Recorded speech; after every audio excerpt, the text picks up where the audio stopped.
আমি রাজাকার নই। আমাকে রাজাকার বলে যদি তাকেও প্রমাণ করতে না পারে 10 কোটি টাকার মানহানি মামলা দায়ের করব। আমার এই বক্তব্য সারা দুনিয়া শুনেছে। পার্লামেন্টে আমার এই বক্তব্য রেকর্ড হয়ে আছে। সেদিন 3 শতাধিক পার্লামেন্ট মেম্বারের কেউ আমার চ্যালেঞ্জ গ্রহণ করেন নাই। যে কোনো ব্যক্তি পার্লামেন্টে গিয়ে আমার বক্তৃতা দেখে আসতে পারেন। এরপরে 1997 সনের 7ই অক্টোবর দৈনিক জনকণ্ঠ পত্রিকা যখন আমার বিরুদ্ধে লিখল, সেই পত্রিকায় সাঈদীর ওপেন চ্যালেঞ্জ 8ম পাতা 1997 7ই অক্টোবর, এত বড় 2 কলমে হেডিং।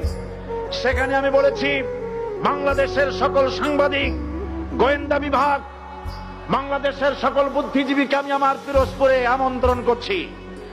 আমার উপস্থিতিতে যদি কেউ প্রমাণ করতে পারে বাংলাদেশের স্বাধীনতা যুদ্ধের বিরুদ্ধে আমার কোন ভূমিকা ছিল, সজ্ঞানে স্বেচ্ছায় জাতীয় সংসদের সদস্য পদ থেকে পদত্যাগ করব। 3 বছর পার হয়ে গেছে, আজ পর্যন্ত কেউ এই চ্যালেঞ্জের মোকাবেলা করে নাই।